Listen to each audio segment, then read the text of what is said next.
Hola, mi gente, ya estamos en vivo en Facebook Live para este conversatorio sobre esta antología de Paolo Albani, Instrucciones para comer un libro y otros cuentos, que fue traducida del italiano al español por Fernando López.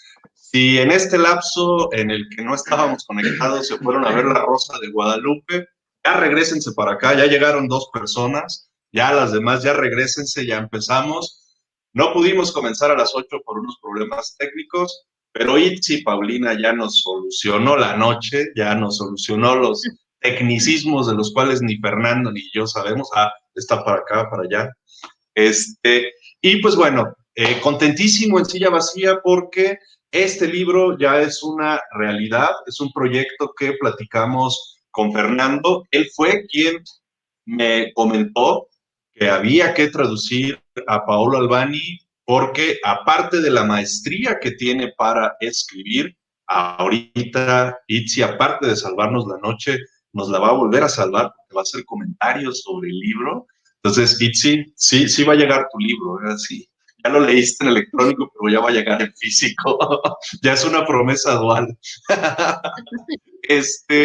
Pero aparte me decía Fernando de que aparte de la maestría de Paolo Albani, a quien no tenía el gusto de conocer en cuanto a lo que hacía, por lo que ya mencioné, no estar traducido al español, pues bueno, aparte de esa situación, era los temas que estaba abordando, la manera en la que le estaba abordando y algo fundamental, es la primera ocasión que se traduce a Paolo Albani al español, que lo podemos conocer en habla hispana gracias al trabajo de Fernando López, que ahorita ya él también tendrá voz en este conversatorio, y pues bueno, a este trabajo conjunto con Silla Vacía Editorial, que pues bueno, lo anticipo, estoy muy contento, muy contento, porque es el segundo título que se traduce por vez primera del italiano al español. El primero fue El silencio de Hermes, el año pasado, traducido por el doctor Hugo Leiva, y ahora estas instrucciones para comer un libro y otros cuentos. Así que mira, ya empezaron a llegar las personas, muchísimas gracias. Lo de la Rosa de Guadalupe ya sabían en qué iba a terminar, así que aquí se va a poner más bueno el conversatorio. Y les recuerdo, nos pueden dejar comentarios a través de nuestra página de Facebook, que es donde estamos haciendo la transmisión, y nosotros con mucho gusto los vamos a poner aquí, como este de Javier Francisco González, que está saludando aquí a toda la bandita, y sobre todo, si en el transcurso de esta charla ustedes quieren hacer algunas preguntas para Fer, para Itzi, que ya conoce el material, pues bueno, con mucho gusto las podemos poner aquí, podemos dialogar, porque este espacio es para ello, para que podamos dialogar. Así que bueno, quitamos un poquitito de pantalla a Fernando, porque le vamos a dar la palabra a Itzi Paulina.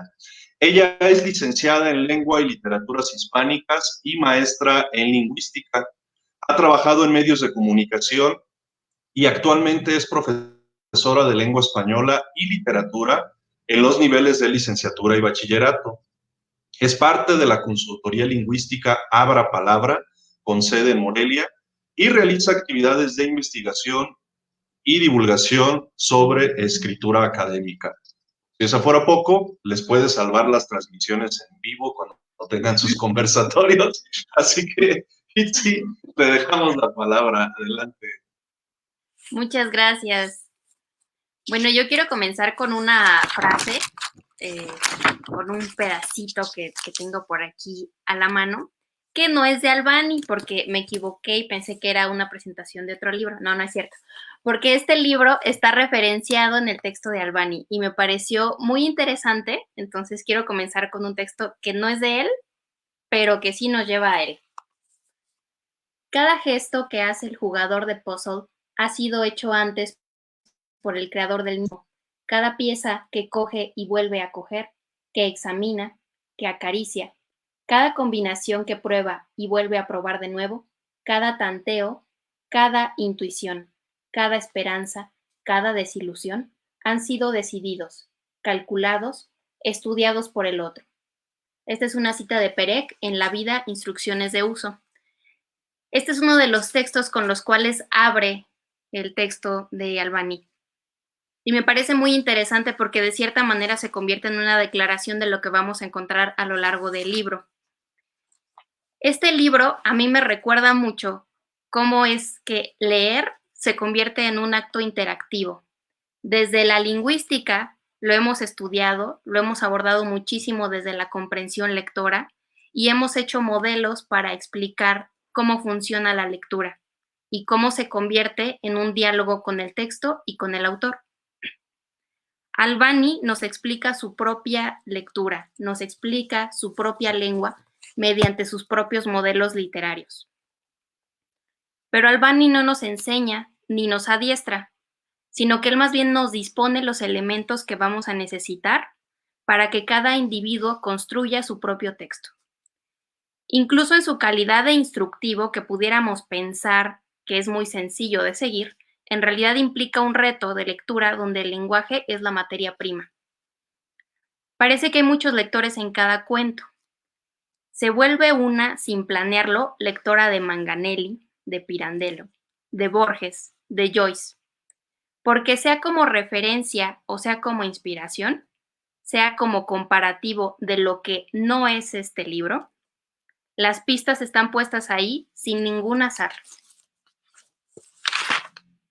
Así de pronto, el recuerdo del texto leído o la búsqueda del que desconocíamos, que fue mi caso en muchos momentos, nos coloca en un punto en el que estamos comiendo libros.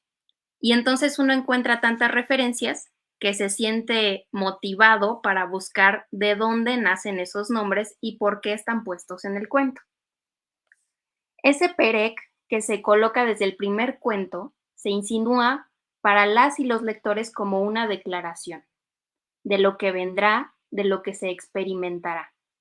O no, no lo sé. Al final de cuentas, soy una de tantas lectoras, no soy la autora. Aunque al parecer estos papeles de lector y autor son intercambiables para Albany. Leer y escribir se convierte en una relación estrecha, así como la relación de la escritura y la oralidad, que se dibuja en el acto de editar, según nos relata, con el paladar, guiados por las texturas y los sabores de las palabras puestas en la boca. Las palabras al sonar se convierten también en una guía de qué hay que poner o quitar en un texto. También esta lectura nos lleva a mirar la otredad, a los inadaptados, los locos, los caníbales, los intrusos, los ninfómanos, los hipersensibles, y llegar también a vernos en ellos, a ser esa otredad, y reconocer que los criminales, los desencajados, podemos ser nosotros mismos. Viajando desde la introspección, desde el enamoramiento de las sombras, desde el miramiento de las moscas, hasta la exposición, desde los libros con literatura hasta las publicaciones de ciencia, es inevitable identificarse con algún personaje o experiencia desde un discurso retador, devorador y que afortunadamente no causa empacho. Lo que sí me causa es mucha curiosidad qué pasará al volver a Albany, con muchas más lecturas hechas de mi parte, de esas que tantas voces enuncian a lo largo de este compendio de cuentos y que antojan en los relatos. ¿Qué pasará cuando yo regrese, siendo otra lectora, con la barriga más llena? Muy probablemente no será el mismo libro para mí, y con toda seguridad no me cansaré de probar su nuevo sabor. Muchas gracias. Muchas gracias, Itzi, muy amable por tus palabras. Ahorita, pues bueno, por aquí vamos a seguir.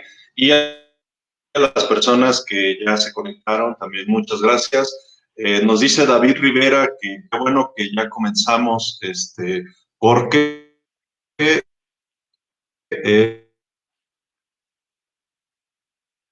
ahí dice él, dice, qué bueno que estamos porque dejó de ver, como dice, adecuada. Pues muy, muy noche en Italia, así que no quisimos mantener despierto a Paulo Albani. Él estaba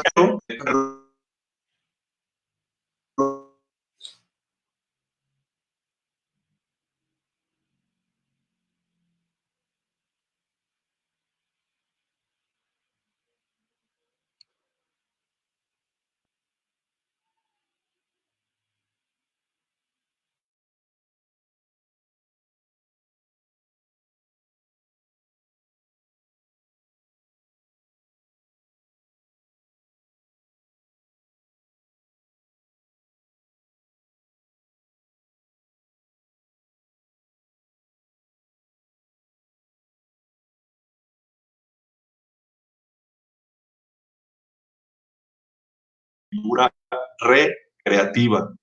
Además de 6 libros de cuentos y varios libros inclasificables, en su producción cuenta con repertorios enciclopédicos sobre lenguas imaginarias y ciencias anómalas.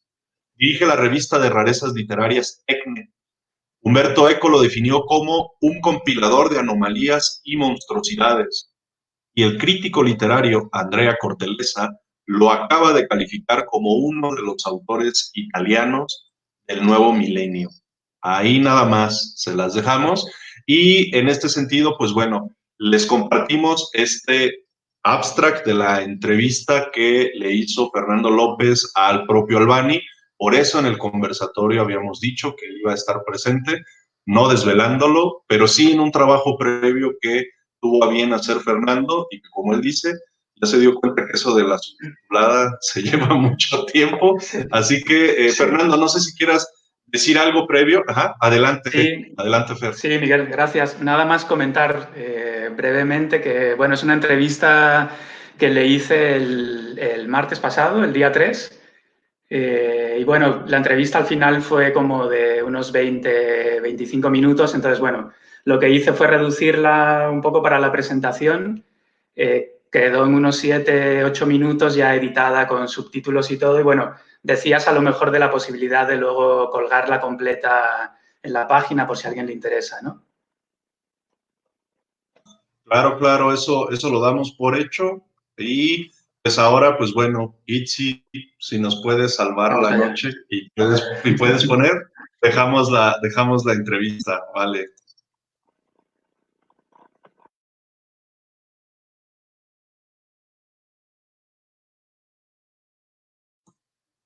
El audio, Itzi, necesitas activarlo, el de tu compu.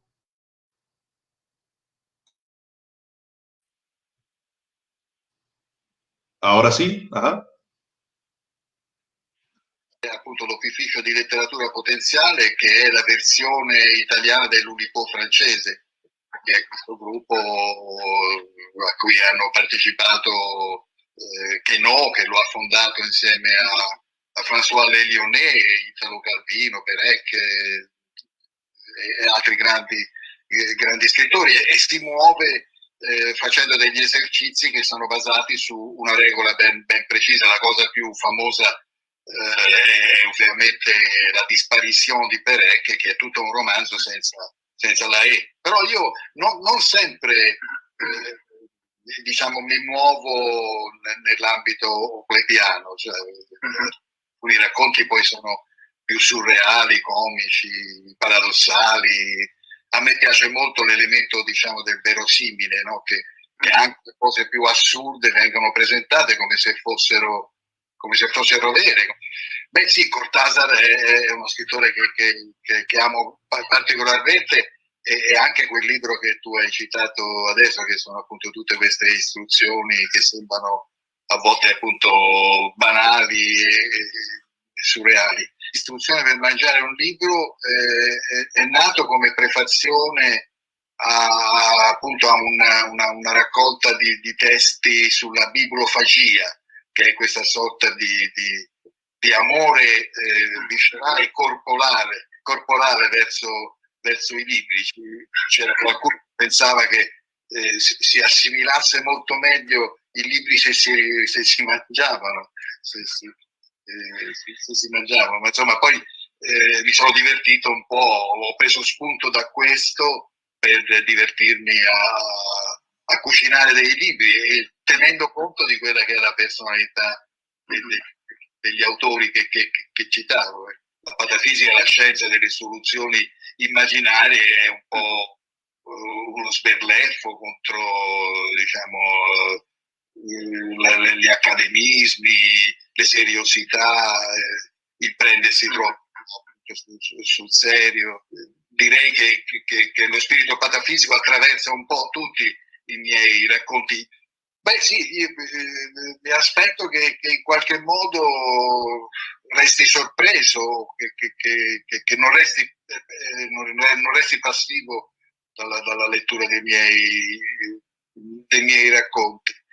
A volte ti dicevo, sono stato accusato di essere politicamente scorretto, ma perché mi piaceva arrivare appunto a pigiare il tasto del paradossale. Ti faccio un esempio: c'è un mio racconto in cui parlo, che avete anche messo nella vostra antologia, in cui parlo del cannibalismo. Ecco, ovviamente io non mi identifico con un personaggio che è completamente fuori, ovviamente, dalle mie corde, insomma, è solo perché è una presa in giro, diciamo, dell'essere apparentemente politicamente scorretto, mi dà l'opportunità di parlare di alcuni temi che a volte sono scivolosi. Sì, certo. Direi che la scrittura spesso è strettamente legata, diciamo, agli aspetti fisici, alla fisicità, insomma, ai movimenti del corpo o cose del genere. Ci sono ancora degli scrittori, io so che ho letto delle interviste che Paul Auster ancora scrive a mano perché lui dice che fra il suo corpo e la scrittura c'è un legame diretto che ha bisogno di sentire, di toccare, insomma, sì, di assaggiare. Per cui sì, c'è un rapporto fisico proprio fra la scrittura e lo scrittore, insomma. Beh sì, mi piace molto il rapporto, perché poi l'umorismo è qualcosa che alimenta anche la conoscenza, non è solo per l'effo fin stesso, anzi a volte attraverso la comicità si mettono in luce degli aspetti che non dilatandoli, che non venivano fuori, ecco. E però ecco, questo abbinamento umorismo e riflessione, sì, mi sembra molto azzeccato, perché l'umorismo poi in ultima analisi non serve solo allo svago, no? Ma serve proprio anche a far riflettere, anche se poi è sempre molto difficile definirlo, l'umorismo. Io ho scritto un libro che si chiama Umorismo involontario, che secondo me è poi l'umorismo più sublime, cioè di quello che non vuol far ridere e involontariamente, senza volerlo, però far ridere. Dunque, beh, non lo so, tra l'altro sono rimasto molto colpito dal fatto che avete messo un rinoceronte in copertina, che è l'animale in assoluto che io adoro di più. Sì, sul serio? Sì, perché è un animale che sembra ormai preistorico. Io le poche volte che l'ho visto dal vivo sono stato minuti e minuti a guardarlo. Però ecco, se dovessi cucinare il libro che avete confezionato, non so, bisognerebbe, non ho ben, non so che ingredienti, insomma dovrebbe essere una cosa con molto peperoncino o Chile.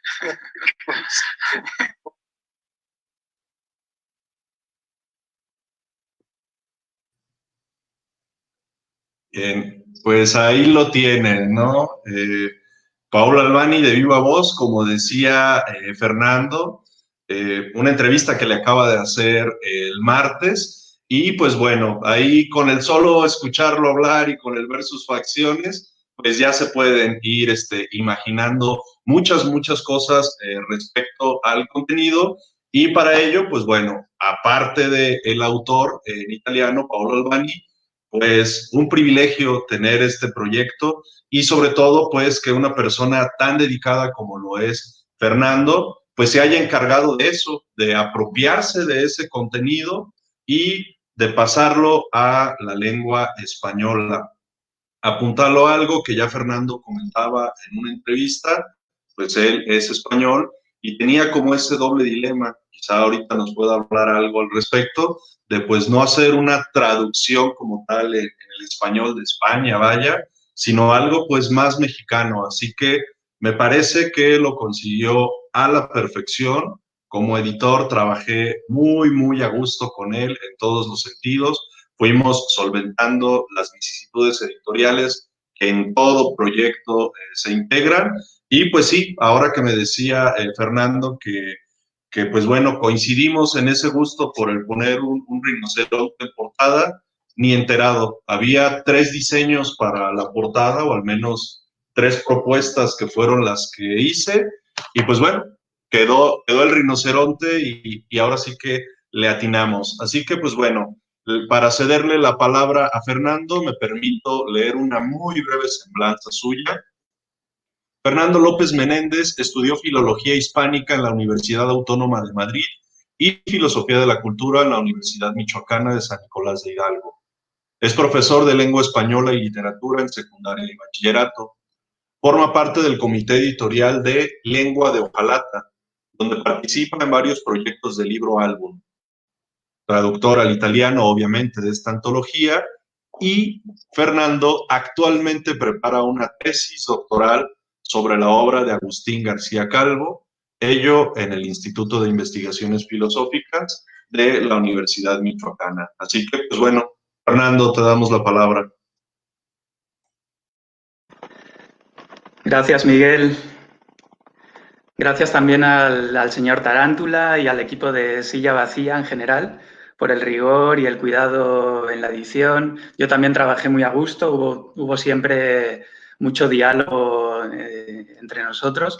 Luego a lo mejor podemos contar también alguna anécdota sobre todo este proceso. Bueno, y al mismo tiempo, ¿cómo entrasteis en ese juego de las instrucciones, ¿no? También con el colofón, por ejemplo, ¿no?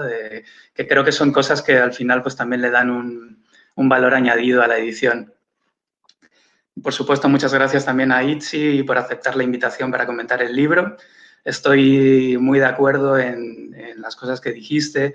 Pues incluso, bueno, iluminaste cosas que yo no había visto, ¿no?, de esa forma sobre Albani, ¿no? Creo que además, bueno, responde esa lectura un poco a las expectativas de Albani sobre sus lectores, ¿no? De que sea un lector que se sorprenda de alguna forma, que no se quede indiferente con su lectura. Y tú, bueno, pues entraste, creo que muy bien en todos los matices que tiene, ¿no? Además, empezaste con una cita de Perec, que es precisamente una de las referencias de Albani, ¿no? En la entrevista que él le hizo, justo empieza hablando de L'Oplepo, que es un grupo de escritores que, bueno, es como la versión italiana del Ulipo al que pertenecía Perec, ¿no? Y, bueno, es un poco el ámbito en el que se mueve Albani, porque si tuviéramos que resumir así en una frase lo que hace el Ulipo y el Oplepo, este tipo de escritores, es que consideran que la libertad en la literatura se consigue a partir de restricciones, reglas, obstáculos, etcétera, ¿no? Y esa es una de las líneas que vemos muy claras en Albani. Tiene un cuento, por ejemplo, que ya no recogimos en la antología, pero en el que se puso incluso como condición el número de caracteres que tenía que tener, ¿no? Y, bueno, ellos se basan en esa idea de que eso es lo que da más libertad a los escritores, ¿no? Hablaste también de la interacción que provoca con el lector, ¿no? De hecho, hay siempre como un intento, yo creo, un poco de provocar, ¿no? Es difícil, yo creo que es difícil que deje indiferente al Albani. Hablaste también de construir, de la importancia de construir su propio texto, y eso es algo que también los escritores del Oplepo hacían mucho, ¿no? Esa intención de construirse su propio laberinto, de construir obstáculos en los que luego tiene que entrar el lector, ir resolviendo a su manera. Y todo ello, como señalaste también, sin azar, ¿no? O sea, no son pocas cosas las que se dejan al azar en este tipo de cuentos. Cuando decías de la relación entre leer y escribir, bueno, yo ahí añadiría también la de traducir, ¿no? Porque, bueno, yo veo un poco, sin ser traductor profesional, pues yo veo también la traducción como una forma de leer, a lo mejor de una manera un poco más profunda, ¿no? Porque tienes que entrar mucho más en el texto. Y bueno, de estas cuestiones de la traducción, pues podemos comentar también después, ¿no? Señalaba también Itzi el aspecto hablabas del sabor de los cuentos de Albani y, bueno, precisamente eso de un poco de la materialidad de la literatura es una de las cosas que más me interesaban en este autor, ¿no? También relacionándolo con la tarea del traductor. Albani habla, por ejemplo, en el cuento del degustador de palabras, que es un personaje que monta una oficina para degustar palabras, que es un poco, bueno, en realidad la labor del editor, pero también la del traductor, ¿no? Sobre todo yo creo que cuando uno no es un traductor profesional o que ha leído o que no ha leído así gran cantidad de teorías sobre la traducción, sino que más bien se mueve un poco intuitivamente, tiene que ver mucho con eso, ¿no? Con degustar un poco el texto, ver qué palabras funcionan y cuáles no. Y eso está mucho en estos cuentos de Albani, ¿no? De hecho, bueno, el propio título lo indica un poco, que es la materialidad llega hasta el punto de comerse el libro, ¿no? Otra de las líneas que está reflejada, creo, en la antología y que a mí me interesa mucho y que también señalaba Itzi, es el de, bueno, tú dijiste de la otredad, ¿no? Toda esta serie de personajes que van desfilando por los cuentos de Albani son todos un poco extraños, raros, a veces, bueno, llegan incluso un poco al extremo del canibalismo, pero la mayoría, sin llegar a eso, pues son más bien como inocentes, ¿no? Y de alguna forma les acabamos queriendo, ya sea por esos pequeños vicios o manías que tienen, ¿no? Por ejemplo, como el del cuento del hipersensible, que, bueno, está obsesionado por cosas como no dejar que las hojas se caigan al suelo porque se pueden dañar, no quiere usar un sacacorchos para no hacerle daño al corcho de la botella y cosas así, ¿no? Entonces, esta es una línea que tiene que ver también mucho con lo que sería el otro campo de influencias de Albani, además del Ulipo y el Oplepo, que es la patafísica, ¿no? Que también en la entrevista dijo algo por ahí de la patafísica. Él pertenece a uno de los colegios o institutos de la patafísica, que, bueno, igual hay que recordar que es un movimiento, una especie de movimiento artístico, podríamos decir, pero más que eso, más amplio, incluso podríamos decir una forma de entender el mundo, ¿no? Una forma de vida, y en el que participaron artistas y escritores como Marcel Duchamp, Boris Vian, etcétera, ¿no? Está también un poco emparentado con el surrealismo y se define como la ciencia de las soluciones imaginarias de los casos particulares y de las excepciones, ¿no? Entonces, bueno, creo que por ahí también se puede entender un poco mejor todo este mundo Albani, en el que tratan mucho también de desacralizar todos esos temas o cosas que a lo mejor parecen indiscutibles, intocables, intratables, ¿no? Como el tema del canibalismo, pero además siempre con un poco de ironía y de paradoja, ¿no? Entonces, bueno, en el libro hay muchos casos, hay muchos ejemplos de ese interés que tiene Albani por los personajes extraños, por esa otredad que señalaba Itzi, pero que además tiene mucho que ver con, yo creo que con cualquiera, ¿no? O sea, no establece ahí una separación entre normalidad y locura, ¿no? Aparte de esos casos que señalé, está también, bueno, a veces también tienden un poco hacia, además de la locura, tienden también un poco hacia lo soñador, ¿no? Son algunos un poco soñadores, también como pasa con el del degustador de palabras. Y luego otro tema que señalaba Albani también en la entrevista, que define muy bien un poco lo que hace, es el de lo verosímil, ¿no? Cómo las cosas más fantásticas y quizás más increíbles están contadas como sucesos cotidianos, ¿no? Eso lo vemos en uno de los cuentos, que es el de la casilla postal, donde Albani llega a la oficina de correos, entra en su casilla postal, que por supuesto es un espacio reducido donde solo entran sobres, y se encuentra con unas personas que están viviendo allí, ¿no? Lo cual, bueno, pues nos recuerda un poco a los viajes de Gulliver, de Swift, etcétera, ¿no? Y además ahí también con una dosis de crítica social o crítica de la burocracia de alguna forma, ¿no? Sí, entonces, bueno, esa línea que señalabas de la otredad, que somos nosotros al final, ¿no? Y que es ese punto de reflexión junto con el humor de Albani, uno de los que más me interesan.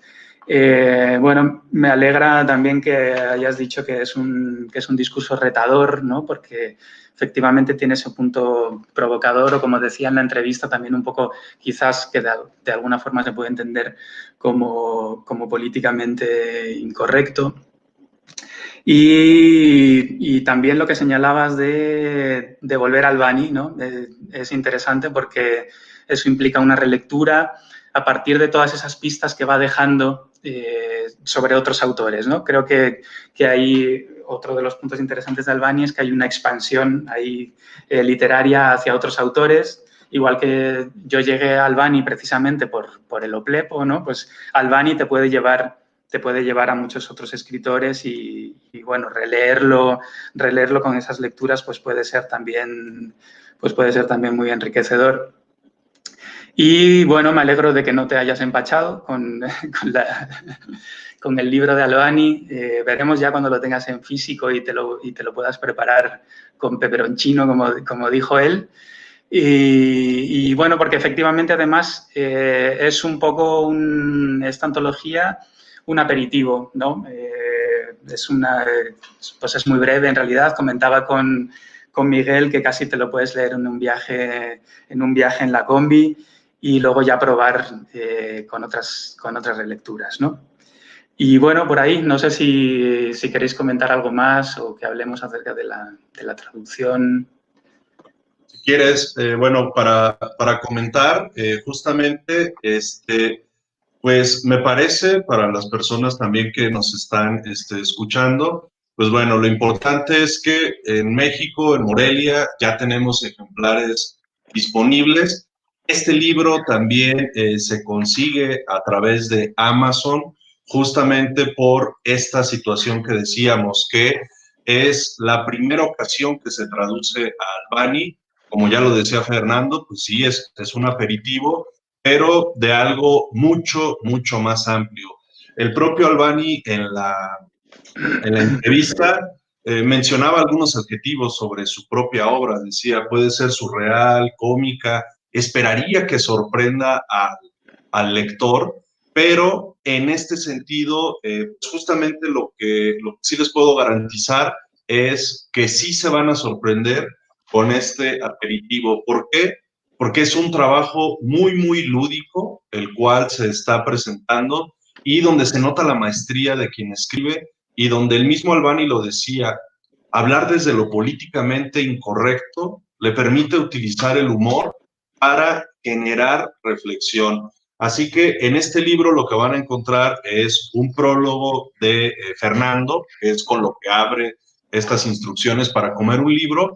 Y pues bueno, como editor, pues esperaba el prólogo tradicional, donde se dan los datos, se dice quién es, con quién gusta tomar el café, el té o lo que sea, pero pues bueno, ahí es como lo decíamos, es parte del proceso de los proyectos que en este sentido, pues Fernando lo invierte, se apropia del texto y también nos da unas instrucciones para prologar un libro de Paolo Albani. Yo ya en esta tesitura lúdica, pues también hice un colofón a manera de instrucciones, pues no de que por qué me iba a dejar, sino que simplemente ya estaba completamente permeado de esta jocosidad que en lo particular agradezco mucho porque son 12 textos los que vienen aquí con características de ser textos breves, pero muy, muy incisivos en cuanto a los temas que manejan. Me permito leer rápidamente el índice y ahora sí, pues platicamos un poquito acerca de los elementos de traducción en los cuales te viste de manera muy puntual. Los textos son los siguientes. Se comienza con el cuento que abre el libro, que ahorita Paulina nos va a leer la parte final de ese cuento, que es maravilloso. Instrucciones para comer un libro, donde el propio título lo dice. Albani ya nos dijo con qué podíamos acompañar este libro. Después viene El auténtico librero, que es un diálogo entre dos personas, donde se dice que no se trataría de recomendar los libros que están en boga, sino que más bien se tendría que recomendar lo que el escritor va a hacer. Eso me parece muy, muy importante. El degustador de palabras, que ya lo mencionaba Fernando, y también se platicó al respecto, una persona que monta un despacho para hacer eso, degustar las palabras. Después viene la, sí, después viene la primera novela delegada en la historia de la literatura. Si bien es cierto que uno de los elementos de la literatura es tratar de sorprender, lo decía Albani, pues bueno, la persona que está haciendo este texto, pues ella nos dice que va a delegar la novela a sus lectores. ¿Cómo lo va a hacer? Aquí lo van a checar. Después viene un texto de una cartilla que se llama La Sombra y justamente habla de eso. Un tipo que se enamora de su sombra. Y después, a propósito de la jocosidad, está el pequeño onanista, que yo estaba botado de la risa cuando lo estaba leyendo. O sea, era como de, claro, claro. ¿Por qué? Pues el título creo que ya lo dice todo. Es un chico que le da rienda suelta a su mano y a su felicidad y a su autosatisfacción. Y eso podría pasar como de, pues claro, ¿no? Eso sucede, ¿no? Pero ¿qué les parece que esa historia esté narrada en 1855? Es decir, ¿cómo se vería a ese pequeño en 1855 con esa tendencia a autosatisfacerse? Está para botarse de risa para muchas cuestiones. Y, Itzi, no sé si quieras hablarnos de lo que, el contenido así brevísimo de lo que siguen los otros textos, por ejemplo, El ama de llaves de Bons.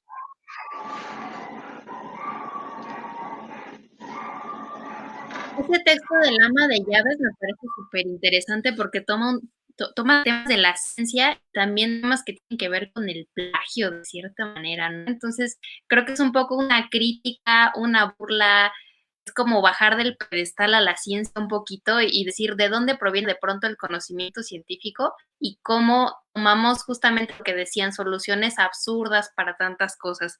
Hace una crítica desde la economía, desde cuestiones históricas, entonces en un texto que además nos da como que este paseo por la historia de la evolución de una ciencia, que en este caso es la economía, y nos habla también de cómo los saberes de la tierra se van juntando con los saberes académicos, cómo de pronto alguien del campo puede tener un conocimiento amplísimo de algo que después podemos trasladar a un artículo científico. Y también es muy divertido cómo se burla de las causalidades forzadas que de pronto intenta encontrar la ciencia, ¿no? Después tenemos el de Una mosca en la sala de espera, que es bastante cómico, es el mundo visto desde los ojos de una mosca, lo está narrando otra voz, pero se está preguntando qué sentirá la mosca, por qué la mosca se encuentra en ese sitio, qué implicará tanto ruido, tanto movimiento, tanta basura para la mosca, y sobre todo le preocupa mucho qué necesitará la mosca para ser feliz, ¿no? Hay una preocupación ahí incesante por la felicidad, la tranquilidad de este insecto. El de la casilla postal, que ya lo mencionabas, me parece muy interesante cómo genera esta crítica tan sutil a la sociedad, al sistema económico, social, burocrático, hablándonos a través de inadaptados, de estos chicos inadaptados que son un poco como esta película de Parásitos, ¿no? O sea, van y se meten ahí a hacer de ese lugar su hogar.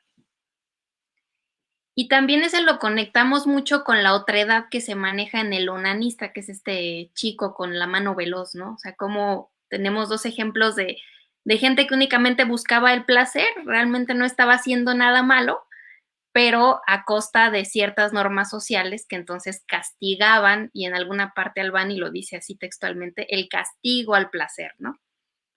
El hipersensible es un cuento que nos retrata a un personaje que todo lo quiere ver con amor, con cuidado, con tranquilidad, y entonces cualquier cosa que atente contra ello, la detesta, la evita, tanto así que llega a ser un secador especial para la lechuga, para que la lechuga no se lastime cuando uno la esté secando, le hace caminos especiales a los caracoles para que no se lastimen.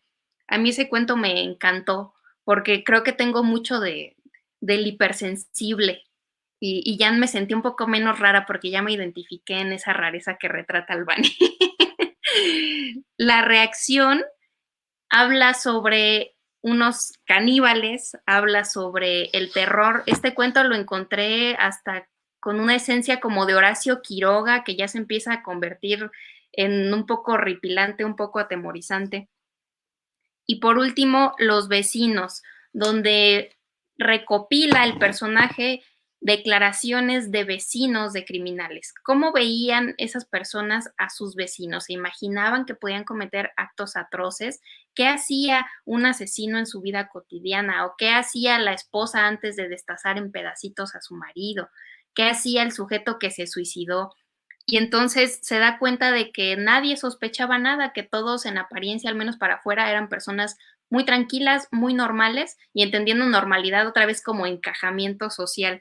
Y sin embargo, al final cierra Albani diciendo algo que me parece muy poderoso y me parece así de las frases más potentes en términos discursivos en el libro, cuando dice, los criminales podemos ser nosotros. Y justamente pues nos deja con esas reflexiones de cómo todos estos personajes que en apariencia pueden ser tan extraños, los podemos encontrar en la cotidianeidad y no solo eso, sino que alguno de esos personajes podemos ser nosotros mismos. Claro, muchas gracias, Itzi. Y solo agregar que justamente el penúltimo cuento, la reacción, incluso tiene una advertencia, dice, atención, la lectura de este cuento podría herir su sensibilidad. Albani lo decía un poquito en la entrevista, habla acerca de una persona que recurre al canibalismo, pero el por qué recurrió a ello es toda la trama del texto, no está incitando a hacer ese tipo de cosas, ni mucho menos, sino simplemente a mí en lo particular, ese fue el texto que me gustó muchísimo más justo por esto, porque utiliza todas las herramientas, un autor consumado que yo apenas estoy conociendo, me va llevando en la trama, voy conociendo cosas y digo, claro, claro, o sea, no es que lo hayan obligado y demás, pero sí se había metido en situaciones muy adversas como para llegar a eso y en todo momento Albani está jugando, está en una escritura, perdón, muy, muy lúdica, lo cual se agradece y como ya se había mencionado, se agradece también la brevedad de los textos porque, ¡pum!, ahí sí se mencionaba el tema inherente con Cortázar, y pues bueno, ya lo sabemos, decía Cortázar, un cuento debe ser como una pelea de box y ¡pum!, hay que ganarla por nocaut, o sea, mientras más rápido y más certero, mejor. La novela hay que llevarla por la vía larga, que decidan los jueces, pero aquí Albani se lo apropia en su totalidad, entonces, insisto, Sí es una lectura que se puede hacer rápido, que se puede disfrutar. Es un aperitivo el que ahora se presenta. Y justo a propósito de ese aperitivo, Fernando, pues comentarte, platícanos, ¿cómo fue para ti este proceso? Señalaste hace un momento algo, dices, no soy traductor profesional porque no te dedicas al 100% a esto, pero pues bueno, tienes una formación impresionante en filología, en una maestría en filosofía de la cultura, estás haciendo un doctorado en filosofía y bueno, evidentemente pues conoces el idioma italiano, así que ¿cómo viviste este proceso de apropiarte de estas cosas que conoces de Albani? ¿Cómo lo viviste para poder traspolarlo al español? Con este agregado, esta cerecita al pastel que le podríamos decir, que tenías que aterrizarlo para esta lectura quizá pues más mexicana, vamos a llamarle así. Adelante.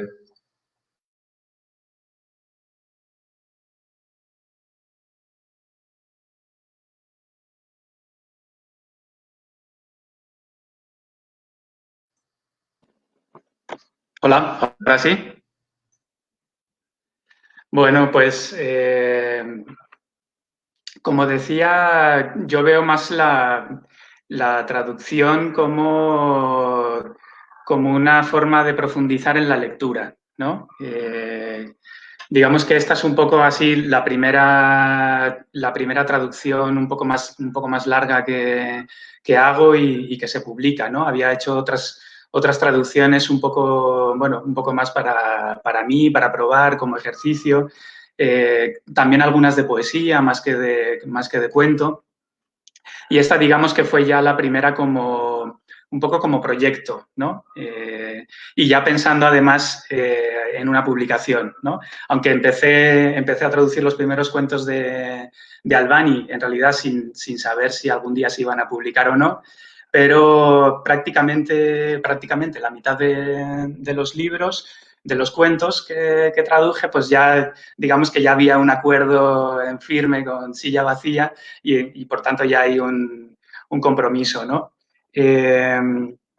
Pero sí lo veo eso, un poco como una forma de profundizar en la lectura, ¿no? Cuando una lectura de un autor te gusta mucho y además sabes que no se ha traducido a tu lengua, pues bueno, es una forma de compartirla también, ¿no? Y un poco con la intención también de que se ponga en circulación, ¿no?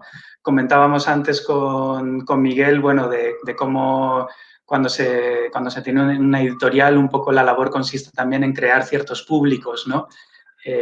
Para los libros que se están publicando y a lo mejor con este de Albani también es un poco eso, ¿no? Buscar y crear un público para este tipo de literatura que yo creo que puede ir destinada a un público bastante amplio. Muchas gracias, Fer.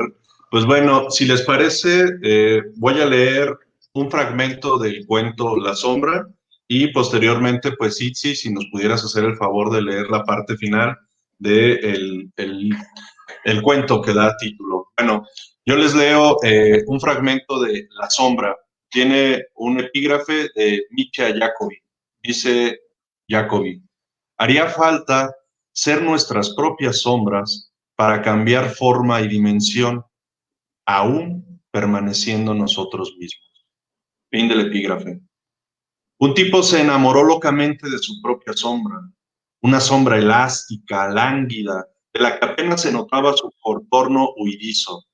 Había en ella algo de misterioso que le atraía. Comenzó a seguirla día y noche sin perderla nunca de vista. Se había encariñado tanto con ella que no era capaz de separarse de su lado. Allá donde fuera, se tranquilizaba simplemente sabiendo que la tenía cerca. Por miedo a ser abandonado, controlaba los más mínimos movimientos, la espiaba con discreción, siguiéndola con la mirada cada vez que amenazaba con apretar el paso y escapar. Buscado por los celos, hubiera enloquecido en caso de descubrir que ella lo traicionaba. Ahí el fragmento del texto La Sombra, que ya les leí la mitad, faltan otros 2 párrafos, pero ya ustedes dirán qué pasó con ese amorío. Ajá. Entonces, Itzi, si nos puedes leer el apartado final, por favor, de instrucciones para comer un libro, te lo agradeceríamos bastante y te escuchamos.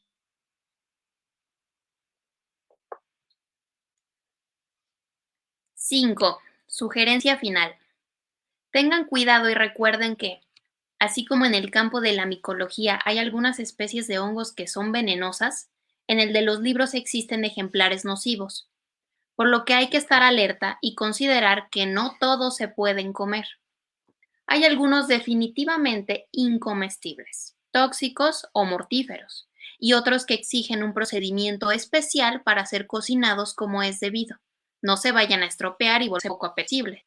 Por ejemplo, para cocinar un perec es necesario seguir rigurosamente determinadas reglas. De lo contrario, se corre el riesgo de fracasar, como ocurre con la locura de hacer mayonesa.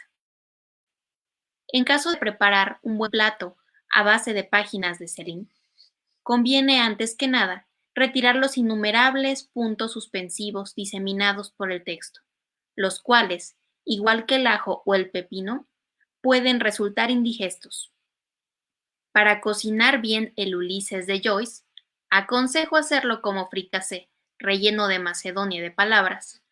Hay que dejarlo manir al menos 24 horas.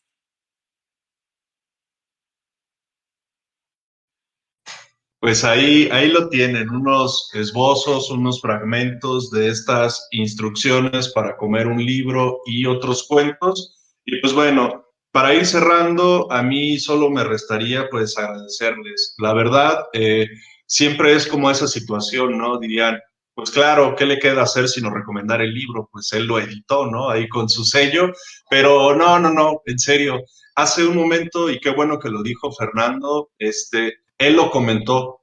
Él cuando comenzó a traducir estos textos fue por puro gusto, por apasionamiento y porque consideró que valían la pena traerlos al español, donde, insisto, es la primera vez que se tienen textos de Paolo Albani en español, lo cual es un logro maravilloso. Pero ahí es donde está este contubernio. Él me platica del proyecto, yo le digo, quiero conocerlo, ¿no? Quiero saber qué es lo que has traducido, quién es ese tal Paolo Albani que no conocía. Y pues la verdad, de inmediato, cuando supe que ya tenía esos textos y los leí, le dije, ¿y cuándo vas a tener los demás, no? Como si fueran órdenes de enchiladas, ¿y cuándo tienes la otra, no? Pero en ese sentido, me interesa mucho rescatar esta parte de que se hace con el ánimo de compartir y de llegar a la gente. Y en ese sentido, créanme que ni Fernando en un primer momento, ni un servidor ahora, y no hubiéramos tampoco, ahí está del otro lado, a Itzi, no lo hubiéramos involucrado tampoco en este tema del conversatorio, si no fuera de entrada algo que nos apasiona, que consideramos que tiene valía, que vale la pena compartirse y que pues obviamente se han cuidado todos los elementos que ustedes ya conocen en materia de edición. Como decía hace un momento, fue un trabajo muy amable. De hecho, aunque somos vecinos con Fernando, no nos vimos hasta el día de hoy que le entregué ejemplares hace un ratito. O sea, esto está calientito, calientito. En Amazon también lo encuentran. Itzi ya lo va a tener, no se lo podemos pasar aquí por este lado, pero ya lo va a tener. Pero, la versión comestible. Claro. Pero para mí es fundamental cerrar mi participación justo con esto, que es algo que se hace por pasión, con mucho cariño, con ganas de compartir, de dar a conocer, justamente porque partimos de algo. La escritura de Paolo Albani vale mucho la pena, ya ustedes podrán definirlo y demás, pero nos parece una buena punta de lanza para seguir platicando con Fernando, seguir platicando con Paolo Albani, que no lo hemos mencionado, pero es importantísimo decirlo, nos cedió de manera gratuita los derechos para traducir eso y que se pudiera publicar su obra en español, pues justo en este ánimo, insisto, esto se trata de llegar al mayor público posible y al menos desde mi parte como editor, les puedo garantizar que el trabajo vale muchísimo la pena. Siempre aquí en los conversatorios parezco el papá cuervo, ¿no? Ahora sí hasta de negro ando. pero, pero es la verdad, ¿no? Ustedes mejor que nadie podrían decir eso. Y pues bueno, estoy contentísimo. El libro está en Amazon, lo tenemos disponible también para envíos a la República Mexicana. Y pues bueno, no sé si Itzi o Fernando tengan algo que decir. Yo les agradezco muchísimo a los dos y sobre todo Itzi, gracias por salvarnos la noche con la tecnología. Ya viste que a nosotros no se nos da mucho, así que muchas gracias. No hay- Le cedo la palabra. Bueno, yo quisiera comentar desde el ámbito que a mí me apasiona, que es la parte de la enseñanza y la didáctica. Creo que también vale la pena comentar que es un libro que le puedes dar desde un chavo que va empezando en la lectura hasta una persona que ya tiene un doctorado en literatura, porque se puede leer desde todas estas miradas. Desde la mirada del que reconoce las referencias y entonces sabe insertarlas como parte de la historia, hasta la mirada de alguien que simplemente se enfoca en la parte de la lengua como protagonista de toda la serie de juegos de lenguaje, de juegos metafóricos, de ironías, de cotidianeidades que están plasmadas en el texto. Entonces, creo que también es bien importante que se reconozca como un texto que fácilmente puede ser una buena iniciación al ámbito de la lectura, sobre todo en un país donde escogemos textos tan malos para comenzar a leer y que entonces uno acaba asqueado de antemano de la literatura. Creo que esta puede ser una muy buena entrada para la literatura y creo que también puede ser un muy buen texto ya para analizar en un campo más especializado, en facultades de letras, en posgrados. Y entonces, Se está cortando un poco. Sí, ya quedó ¿Sí se ahí. oye? Ya. Sí, adelante, Fer. Sí, también de acuerdo, porque, bueno, los cuentos de Albani, yo creo que yo pensaba también mucho a la hora de traducirlos en mis alumnos, ¿no? En estudiantes sobre todo de bachillerato. Creo que pueden funcionar muy bien por el tipo de lenguaje y por los protagonistas, ¿no? Creo que pueden conectar muy bien con ese tipo de lectores, incluso con lectores que no sean tampoco a lo mejor muy habituales, ¿no? Pero que pueden enganchar bastante bien. Y también para talleres de literatura, por ejemplo, un cuento como Instrucciones para comer un libro, da mucho juego, ¿no? También en el sentido, bueno, igual que los cuentos, que las instrucciones de Cortázar, ¿no? En ese sentido dan muchas posibilidades. Pues ahí lo Así que a ver tienen. si nos está escuchando alguna escuela, Miguel, para que compren los libros. Claro, no. Y si no, no te preocupes. Nosotros con Ulises nos vamos a encargar de contactarles y de pasarles estos videos. Pues bueno, Itzi, muchísimas gracias. Fernando, qué buena onda que nos hayas traído este proyecto y que te hayas comprometido tanto. Y a las personas, pues bueno, que nos están sintonizando, gracias porque se cambiaron de los otros programas para acá.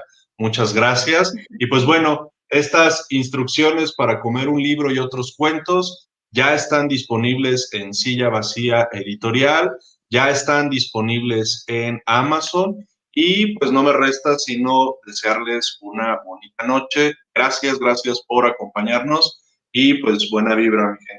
Gracias, bye. gracias. Gracias, hasta luego.